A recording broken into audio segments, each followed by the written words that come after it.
ચેતુસ kitchen.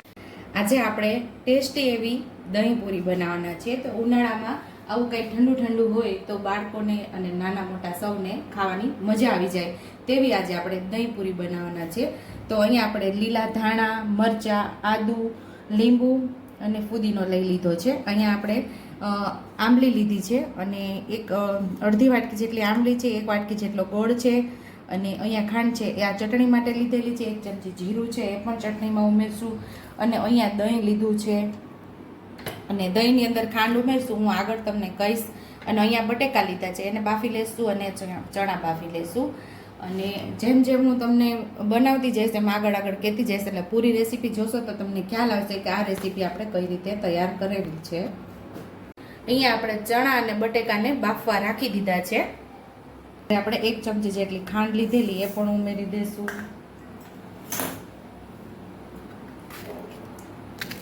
મરચાંને મોટા મોટા ટુકડામાં આપણે કટિંગ કરી લેશું. આ મરચાં બહુ તીખા પણ નહીં ને મોડા પણ નહીં એવા મરચાં છે આ. તો 3 મોટા મરચાં અને 2 નાની મરચી લઈ લીધી છે આપણે.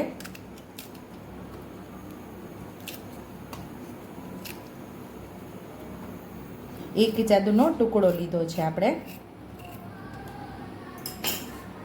સ્વાદ મુજબ આપણે મીઠું ઉમેરશું.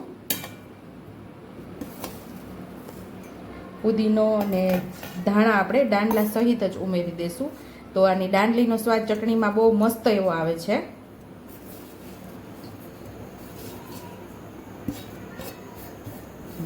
ખટાશ માટે આપણે 1 લીંબુ ઉમેરી દઈશું.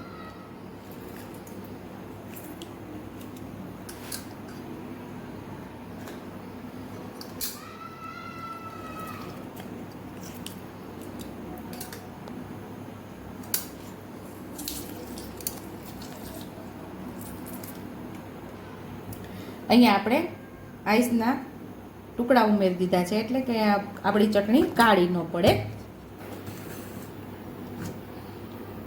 તો અહીંયા આપણી ગ્રીન ચટણી રેડી થઈ ગઈ છે. તો બાઉલની અંદર લઈ લેશું.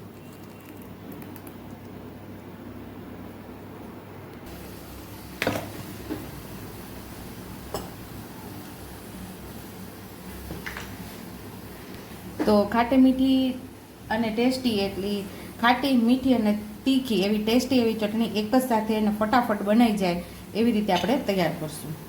અને ખાવાનું મન થાય એટલે ઝડપથી આ દહીં પૂરી બની જાય છે. આંબલી ઉમેરી દઈશું આમાં. અને અહીંયા આપણે દેશી ગોળ ડબ્બાનો જ લીધેલો છે એ પણ ઉમેરી દઈશું. અહીંયા આપણે પાણી ઉમેરી દઈશું. આમાં જીરું ઉમેરશું. ગોળ, આંબલી અને લસણ ઉમેરી દીધું છે. સ્વાદ મુજબ મીઠું. તીખી પણ સાથે છે તો 1 ચમચી લાલ મરચું પાવડર. આપણે કાશ્મીરી મરચું છે એટલે કલર બહુ મસ્ત આવશે. બહુ તીખું પણ નહીં થાય તો 1 ચમચી આપણે લાલ મરચું પાવડર. 1 ચમચી ધાણા જીરું. અડધી ચમચીથી થોડું ઓછી હળદર.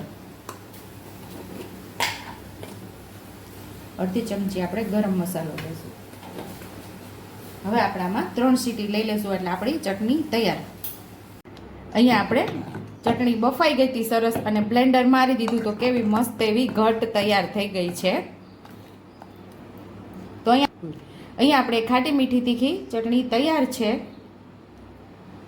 તો અહીંયા આપણે એક મોટો ગેણો લઈ લીધો છે. એની અંદર આપણે દહીંને ઉમેરી દેવાનું છે અને સાથે જ આપણે ખાંડ ઉમેરી દઈશું એટલે ખાંડ પણ સરસ મિક્સ થઈ જાય અને આપણું દહીં ક્રીમી થઈ જાય. તો ગળપણ માટે આપણે 2 થી 3 ચમચી જેટલી ખાંડ ઉમેરશું. જે પ્રમાણે તમને ગળપણ ફાવતું એ પ્રમાણે ગળપણને ઉમેરવાનું છે. તો હવે અહીંયા આપણે દહીંને આપણે આવી રીતે ફેટી લઈશું.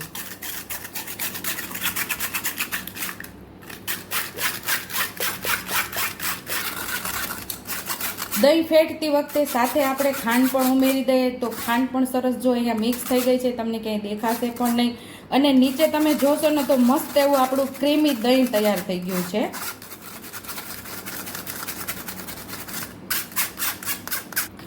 તો અહીંયા જોશો તો તમને મસ્ત એવું ક્રીમી દહીં તૈયાર થઈ ગયું છે. તો એક બાઉલની અંદર આપણે દહીંને લઈ લેશું. તો અહીંયા આપણે તીખી ચટણી, તીખી અને ખાટી મીઠી ચટણી, અહીં ગ્રીન ચટણી, અહીંયા ક્રીમી દહીં તૈયાર કરી લીધું છે, અહીંયા આપણે ચણા બાફી લીધા છે, બટેકા બાફી લીધા છે, અહીંયા મસાલા સીંગ છે, અને અહીંયા આપણે ઝીણી જે સેવ આવે છે ફરસાણની એ લીધેલી છે, અને આ છે ચાટ, અહીંયા છે ચાટ મસાલો, આ છે આપણો લાલ મરચું પાવડર, અને આ છે આપણે શેકેલા જીરાનો પાવડર. તો અહીંયા આપણે બધી પૂરીની અંદર હોલ કરી લીધા છે, અને હવે રેડી મસાલો કરશું. આપણે બટેકાને માવો તૈયાર કરી લેવાનો છે. અહીંયા આપણે બટેકામાં થોડું લાલ મરચું પાવડર ઉમેરશું, થોડું શેકેલા જીરાનો પાવડર ઉમેરશું, થોડો ચાટ મસાલો ઉમેરશું,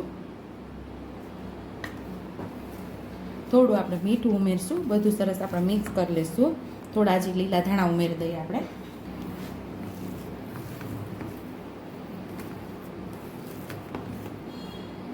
તો અહીંયા આપણો માવો મસ્ત એવો તૈયાર થઈ ગયો છે.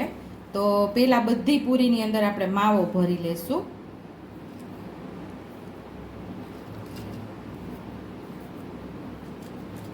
હવે બધામાં આપણે ચણા ઉમેરી દઈશું, બધી પૂરીમાં.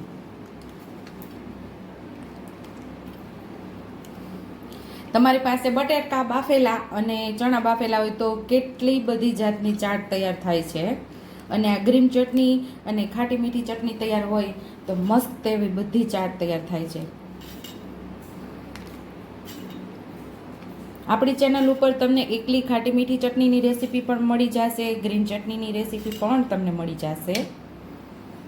અહીંયા હવે આપણે થોડું થોડું પહેલાં દહીં ઉમેરશું. મસ્ત ઠંડુ એકદમ દહીં છે આપણું.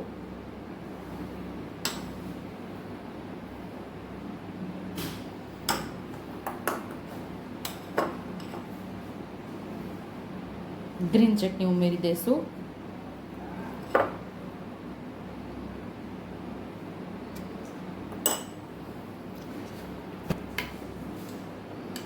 અહીંયા હવે ખાટી મીઠી ચટણી ઉમેરી દઈશું.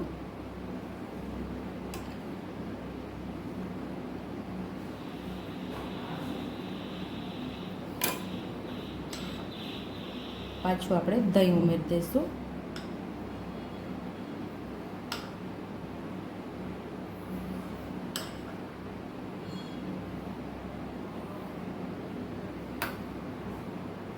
ઉપરથી થોડી આપણે ફરસાણની સેવ ઉમેરશું.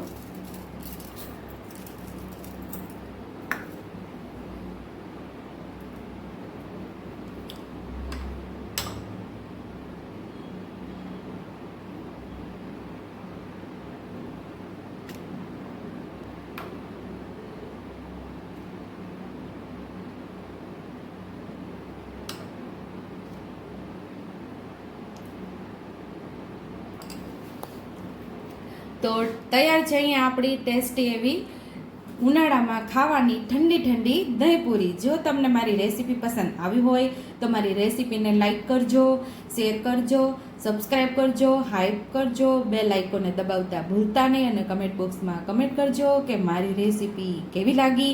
તો આવજો.